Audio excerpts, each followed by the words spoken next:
Welcome back to HL Restorations Impacting Midwest Industries. I'm your host, Steve Tutt. Let's get to it.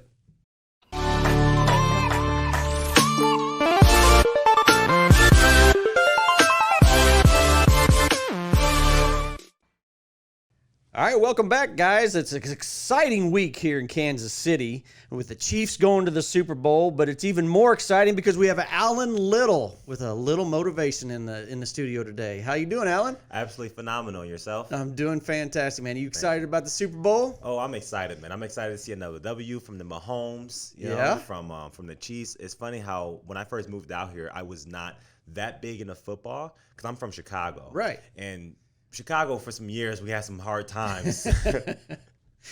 So I come in here, I'm like, oh, it's amazing. Things are getting better. And actually, Chicago's getting better as well. So yeah, they are. But actually, I know with Chicago's big times when I was a lot younger, but it was when the Fridge and Peyton and all those. You guys were phenomenal. What was some kind of shuffle or something that the Fridge did or whatever? I was 3 years old. Oh, well. Well, that just aged me. Anyway. Yep. So tell me, Alan, a little bit about your company, A Little Motivation. How'd you get this started? What made you want to go into this field? And tell us what you actually do. Yeah, so I'm a TedX speaker and also I'm a life coach as well. Mm-hmm. And really, my story really starts in the cornfield in Iowa. And that right there was, for me, my rock bottom moment. I was in a space where I was sitting in the cornfield. And I was like, God, if you're real, I need proof. Simple as that.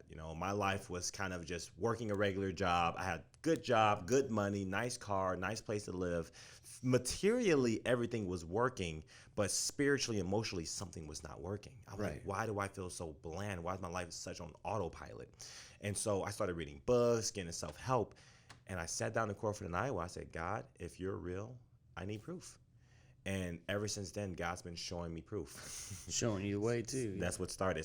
Spirituality is a foundation of me in everything I do. Yeah, and it's funny that you mentioned that, and that's a great story. It just seems like a lot of people that are in your field, they had everything. Mm-hmm. They had the nice cars, the nice houses, the whole thing, but it just wasn't enough, and it just wasn't fulfilling. Yeah. So, it's great to hear that, though, that you guys have found that path that you want to take. Yes. But tell me, what's the Iowa? That's your Iowa story that you were talking. Well, the full Iowa story. Yeah, I want to hear the whole whole story. Yeah. Okay, so after I had that conversation, and I just sat there expecting something to happen, like maybe Mufasa pop up in the sky or something, like something magical. You're looking for a really big sign. Yeah, I'm like, I need a cloud to make the shape of an angel or something. Right. And nothing happened. Yeah. I sat there for like maybe 30, 40 minutes. And it came to me to say, you know what? Whether you're real or not, God, I love you regardless. I love you regardless. I've never said that in my life before. Right. And so I started walking back to my apartment. And when I walked into my apartment, I got a text message from my uncle who I texted earlier. At that exact moment, he said, hey, I'm feeling called to just give you a call in a little bit. Would you be available? I'm like, sure, why not? So I pick up the phone, and he's like, hey, man, I just want to tell you how much God loves you and how our Creator is in your life, and he's glad that you have him back in your life and this. And he had no idea I just had a conversation in Iowa about awesome. that. My uncle was in Seattle. Yeah. And so that was one of the synchronicities. Synchronicity after synchronicity, I'm like, okay, cool. If we really have access to a greater power, I need something obvious to happen in my life. I get these, like, I'm seeing 1111 everywhere. I'm seeing like driver's license plates with my name on it and stuff. Like, there's all kinds of coincidences, but I want something impossible to happen. Right. And in my mind, it'll be impossible for me to be a motivational speaker, like life coach. In my mind, I'm like, that's impossible. If that happens, I'll believe something. I felt inspired to go on Twitter. I go on Twitter, I start tweeting, you can change your life, you can motivate yourself. I'm just thinking stuff. And a lady reaches out to me and she says, hey, you should come to my office. I'll love to hear your story. I'll love to connect with you because you've been motivating me through Twitter. I'm like, cool, my first motivation. Right. So I go sit down with her and she talks about her life. I forgot what I said to her because it was like 5-6 years ago. But whatever I said to her, she was like, that really, really moved me. And you don't know who I am, but I'm actually the campaign lead for Dr. Ben Carson. And I'm like, get out. Yeah, I'm like, the presidential guy? She's like, yeah, he's running for president right now, and I'm his campaign lead for the whole state of Iowa. And I'm like, wow, well, that's cool. And she's like, I would like to make an introduction. And I'm like, my first reaction is like, I'm not political. I'm not political. I don't want my motivation career to come out as like that type of. And she's like, no, it won't be a political meeting. It'll be a spiritual meeting. You guys have a very similar spirituality and love of our Creator, and I'd like to connect you. So I'm like, cool. I meet him, and sitting down talking with him, it turns out it was a commercial shoot for one of his campaign commercials. So I walk in there, it's like a bunch of actors. Yeah. And I end up being in a commercial, but I'm just talking to him, and I'm like, listen, man, like, is this spirituality true? Like, just give it to me raw, give it to me straight. I'm looking for something that works for me. I mean, I've had relatives that are, Christians. I have relatives that were Jehovah's Witnesses. Right. Like Buddhists. Like, I have all of these religions, but I want to find my love for our Creator. I want to find something that works for me. And so I say it to Ben Carson, and all he says to me is that you found the secret to success. And when he said that to me, I was like, oh, this got to be it. So I'm going to mile deep with spirituality. I'm really going deep into it. And not necessarily as a preacher in a church or anything. My belief is all rivers lead to the same ocean. That's my belief. I love that saying. Yeah, all rivers lead to the same ocean. If love is at the heart of the ocean, I'll take that. I'll dance to it. Just love. And so I go home, and I call her a couple of days later, say, thank you for the introduction. I appreciate that so much. And she says, perfect timing, you're calling me because tonight's the Iowa caucus, and we need a speaker. And I'm like, okay, cool. Why are you telling me this? And she's like, well, maybe you can be the speaker. Mind you, I've never given a public speech before. So I'm like, I'll call you back. Click. I call my dad.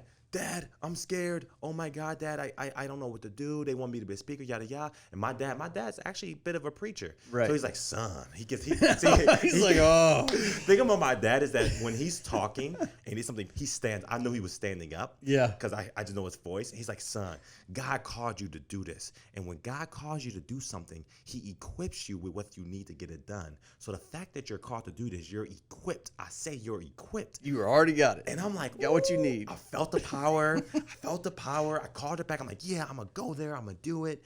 And then I show up there, and she forgets to tell me that there's 700 people in the audience. And I was like, big crowd. But I'm equipped. I'm equipped. I'm good. I'm equipped. Yeah. She also forgets to tell me that my opponent was Donald Trump himself. No. If you look up Alan Little Speaks Ben Carson, you'll see me speaking against Donald Trump. Oh. That was my very first public speech. So when I saw Trump there, I was like, wow, okay. In my mind, he's just a big real estate guy. Yeah. Because at the time, he wasn't president. And he goes up there, he says, make America great and all of that. I'm like, okay, he did his speech, whatever, he does his thing. And I get up there, and I kind of do a caveat of his speech. But I'm like, you know what? My perspective, the way we make this country great again, is if we start loving our neighbors the way we love ourselves. I'm like, what if everyone, an entire society took the time to meet someone new in their neighborhood or wherever they are and truly get to know them? I'm talking about connecting, not making America great by winning or dominating or competing, but by loving, by building a community. You ever go to like let's say like a family reunion and everyone's loving each other? Well, a lot of family reunions and everyone's loving each other. Yeah. And just what you would expect with being around like a loving community. Like kind of like a newborn is born and everyone loves him.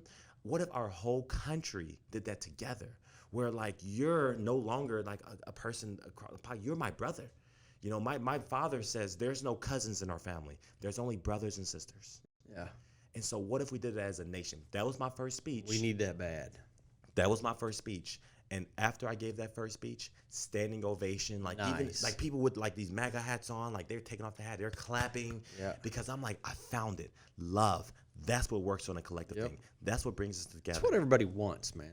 They want it. It's yes. just there's so many things stepping in the way and building the walls. That's it. And that's exactly it. So that's my central focus. That's where I'm going. That's where I'm taking everything I'm going So to. Is this how you became the #1 rated coach in Kansas? Yeah. That actually caught me by surprise. So after I gave that speech, I started thinking like, okay, I love the speeches, but what can I do to impact people on a deeper level? I want to be a part of their like life transformation, like all the way through. And then so I started going through different certification programs, hundreds of hours of like learning about becoming a life coach. and I launched my practice. And then it was actually the first year getting off the ground, meeting people. I was reaching out to maybe 25, 50 people a week. Like, you need a life coach, or how can I help you? And then started building that. And then the second year, I just caught fire, and I started focusing less on being the best life coach and focusing more on changing and impacting the world.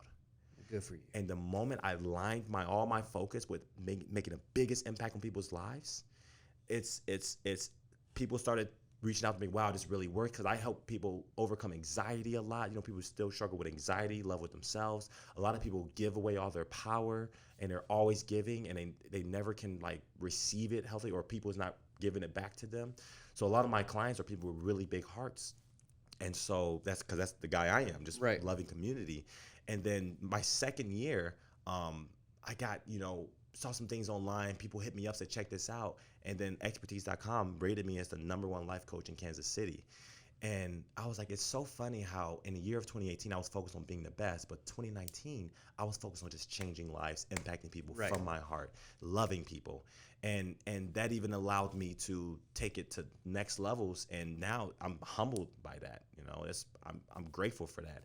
But for me, I don't really feel like it means that I'm, the best. Yeah. I just feel like it means that I found my calling. Right. Now, you also gave a TEDx talk, right? Yes. Now, explain to people here in the audience TEDx. Yeah. So TED and TEDx, my perspective, is one of the largest speaking platforms in the world. There's TEDx in like America, TEDx in Europe, TEDx in Dubai, and their motto is ideas worth spreading. So any idea that's like worth spreading, that can make an impact on society at a huge capacity, that person would be asked to give a TED Talk to represent that.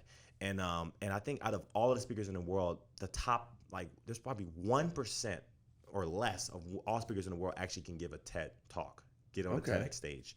And that was a huge blessing for me. I think it was because it was, like I said, the spirituality that allowed me to do the Ben Carson thing. Yeah. I think it just did that too, because I didn't ask to give a TED Talk. I didn't go searching for it or anything. There's just a lot of things I was doing right that they were looking for. And once I found out that, because after I gave my TED Talk, I asked her, okay, why did you choose me? And she gave me the whole spiel of what she was looking for, website, all of that stuff. And I even had like a TEDx workshop where I was teaching people how to create their own TED Talk or create a presentable, it doesn't guarantee they'll give a TED Talk, but at least they'll know what I did. So it was really just me just doing it, Just now, where can people find that TEDx talk? So if you look on YouTube and just search Alan Little. We'll put that on the screen too. Yeah, do that. And another thing as well is that I gave the talk, and then a couple of months later, COVID happened. So it has not launched to the public yet. What's frustrating about it is that you'll see clips of it online. Right. But it could come out any day now. But as of right now, you look up Alan Little TED Talk, you'll see a bunch of me speaking and everything, and it'll possibly come up in the future, but COVID happened right after it. That's when people needed you the most. Yeah. They're all trapped at home. They would probably need a good word while they're going through everything they're going through. Yeah. But if anyone searches YouTube, Alan Little with a little motivation, I'm pretty sure by the time this gets out and gets everywhere, it'll probably be out by then. Okay. So just look up Alan Little with a little motivation. It's all over YouTube, Google, all that stuff comes up. Yeah, and I was also, when you have an accredited life coaching certificate program, right? Yes. Tell us a little bit about that. Yes. So after I started coaching people and people getting that life changing and really being themselves, they would call me back like months later, like, Alan, what you did for me, I want to do for other people. And I was like, cool. And they're like, what did you do, Alan? And I was like, I did so much. I did hundreds of hours of things. I was like, oh, well, I did this. And then a lot of people saying, look, I get that, Alan, but I want to learn it from you. Right. And so I decided to take the time to study and created a life coaching certification program after coaching dozens, if not hundreds of people. And I was like, okay, cool. One thing about my life coaching certification program is it will be spiritually based. I am the spiritual guy. Right. It doesn't mean you have to turn into a preacher or reverend or anything. It means that for me, that's my heart is love. spirituality is just another word for love. You're motivated by the word. I'm motivated by love. Yeah. I'm motivated by love. And so people that come up to me about this, they have the ability to go through the life coaching certification process. And then at the end of it, they'll get their certification. And then also my company, A Little Motivation, I'll be able to send them people to coach as well, because like I just got done talking to this veterans community project, and they're talking about me possibly being the trainer and speaker and coach of all of the veterans on their campus and the staff and everything. So I'm going to need more coaches. So you're almost starting to become a broker. You're broking out all these jobs for all these other motivational speakers, these coaches. I love broker. Yeah. I love it. I love broker. I'll be a love broker. So yeah, that's something. I have this PDF called 5 Ways to Know If You're Meant to Be a Life Coach. There's some people that's meant to be a life coach. Yeah. Like one of them is, if people always open up to you, people always share their heart with you out of nowhere. They just open up to you. They feel safe with you. That's one of them. There's a lot of them, and that's one big one, that people are already asking you life coaching stuff, and you're like a pharmacist or something. So have you ever had that guy come to you or that gal come to you and you don't see it in them? I mean, have you had to have those talks with those people? I had a guy I denied before, because the first thing he said to me is, yeah, I want to get into life coaching and I want to make $1 million doing it. And I'm like, okay, tell me more. He's like, well, I think that life coaching for me can make the most money, yada, yada, yada, yada. And he was way too money focused. So I said, listen, it doesn't mean you can make whatever you want to make with life coaching. Right. But if you're getting into it to make money, it tells me you're getting into it for yourself. Okay. And people can feel that. I only work with people that literally want to impact lives, that want to change lives. And the people that want to make a killing, go do something else. Go do stocks. I don't know. Yeah. But find something else. Find something else. This is your path. Yeah. Well, I love the logo. Oh yeah. Of the Lion. So tell us, what's the Lion team? Oh, the Lion team. The Lion team is right now my most excited project I'm working on. When I first came to Kansas City, I was alone, and I really felt like that I want a like-minded family. I have my biological family, but I want a like-minded family, people that think like me. Right. I am very spiritual. I am very loving. I'm very driven. I'm also very entrepreneurial. I love ideas. I love growing as a person. And I was sick of finding, just maybe one person in the whole room everywhere I went. Yeah. So I was like, what would it like to actually build a community of people that were all like-minded, all positive, all driven, and we just called it the Lion Team. And so I noticed that when I would give speeches, I was giving speeches all around Kansas City, and there was a coffee shop I was giving a speech out of, and they said, hey, Alan, just so you know, there was more people here for your speech than the actual coffee shop itself. And I'm like, cool. They're like, no, we're breaking fire code. I was like, oh. Oops. And so everyone in that group was like, well, what's a way that we can all stay in touch with one another? Right. And then that's like, maybe I'll make a Facebook group. We can all keep in touch with one another. And I just called it the Lion Team because I love the Lion King. There you go. So I called it the Lion Team, and I'm the Simba, the Lion Team. That first year we launched it, it was about 250 members, 300. Now, here we are about less than a year later, and we're at over 2.1 thousand members as of now. Congrats. Of the Lion Team. And and anyone's welcome to join. They go to Facebook, search the Lion Team group. And it's the one by A Little Motivation. We'll put that on the screen for you too. Put that on there, And then the thing about that is anyone can join. Once they join the Lion Team, they can make an introduction. I mean, there's people of all walks of life. There's some people that just want a great community. There's some positive-minded business owners that come in there and make amazing connections. Like I know of a guy who literally he's not even going out and networking. He's just on a Lion Team making business connections because they're positive minded, and he's doing it right. He's like, dude, I'm building my business right on a Lion Team. Yeah. And he's building it with a positive community. So it's like business owners can connect with like-minded people, individuals that's looking for friends, support, moral support. It's all right there in the Lion Team. Well, I imagine it's going to boom too because, networking wise, that's what we do, right? Yes. But, we can't be face-to-face with anybody right now with COVID and all the conferences and everything getting shut down and luncheons and all that. So networking other avenues that offer that, that's great. Yes, so yes. I'll definitely check it out and see what it's all about. I tell everyone, go to Lion Team. Yeah, love the logo though. How can people get in touch with you to get involved with either the coaching side of things or even what's the best way? People can follow me on Instagram. Okay. Allen J Big, ALLENJBIG, which is right here on the screen. Yep. And then also the Lion Team. Go to search Facebook groups, the Lion Team. If you want to get to know me and my essence, join the Lion Team. Okay. If someone wants to work with me directly, they want to receive life coaching, like empowerment over anxiety, help with their accountability, maybe help with time management. If they want to become a life coach, remember I'm a spiritually based life coach with the certification, they can contact me. If they want a speaker, or if they want to be trained in effective communication and help with their speaking, that's all I do. And everything that I do is from my heart. And I'm just glad that now A Little Motivation is actually a team of us as well to help others. Right. So it's me, I'm involved, but I have others that can assist. Okay. Yeah. You mentioned a minute ago, you said Lion King's one of your favorite movies. Yes. You seem to me as a guy that could probably sing. I won't put you on the spot, but you can sing, can't you? I can tell by the voice. I can try. Well, I try. I don't guarantee you knock it out of the park. Yeah. Got a couple other questions for you. Okay. You weren't prepared for this. These are okay. I'm not ready. Random questions. Yep. Which came first, the chicken or the egg? There's no such thing as time, so they was started at the same time. Okay. No such thing as time. If animals could talk, which one would be the most rude? The cat. You think so? The cat. Cats be giving you looks, man. Don't they have some personalities? They do. Cats be like, you lucky you feed me. Because if you would feed me, I promise I'll miss a litter box every time.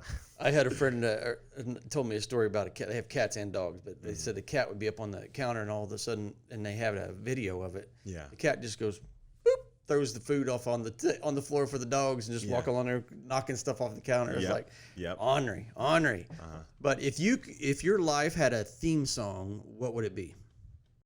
Right now, This Is Me. This Is Me? From The Greatest Showman. My girlfriend Sky, she loves that movie. She shared it with me, and This Is Me, Greatest Showman. I'll have to check that out. What is the most hilarious childhood experience that you can think of? Oh God, I was 7 years old, and I woke up in the morning, and my father and my stepmom and my grandparents they just walked in from Walmart. They had a brand new phone. Yeah, and I'm like, who goes and buy a phone at 9 o'clock in the morning? And they're all looking at me quietly. They're just staring at me. And I'm like, why are you guys buying a new phone? And then my dad kneels down. He's like, son, last night you sleptwalked and you peed on the phone. And I was like, what? He's like, you were sleepwalking. You sleepwalk a lot. And this time you actually went and you peed on the phone. And I look in the trash. I was like, oh, I did that? Like, yeah, you peed on the phone. It doesn't work anymore, so we have to go buy a new phone. Oh, my God. That's hilarious. That is a funny story. Yeah. That is a very funny story. Yeah. Now, with your dad, you mentioned your dad. He's probably enjoying what you're doing too, right? Oh, my dad is my best friend. My dad is my biggest fan. Yeah. He's really a hero to me, you know, and also my mother. I was so blessed because my dad and mother, my dad's reverend preacher, my mom's also a spiritual life coach. My mom actually published a book. My mom published a book called Plug It. What is it? Jesus Fix It. All right. You know, she's a huge Christian approach to it. Yeah. Jesus Fix It. And I'm actually in there as member, like, dedication. This is Alan Little. It's my mom's book. So that's my mom, Farrell Phillips. She goes by Faye. And so my mom's life coaching, my dad's reverend speaker. 3 of my uncles are also speakers. Like, it's just. It's in the family. I didn't even know this. Yeah. And it's in the family, so I'm just blessed. Well, you've got a great story. You've got a great future. I can see it. I give you all the blessings in the world, man, because I feel the energy from you. So appreciate that. Best of luck to you, and I'm glad you came in the studio and shared your story with us. Thank you. But if you guys want to check him out, his information's here on the screen again. But don't forget, like, share, follow. Share this with everybody that you can, you guys. We just want to get the word out there. If you want to come into the studios, let us know. But, Alan, again, thank you so much. Thank you so much. Till next time, we'll see you guys. Peace out.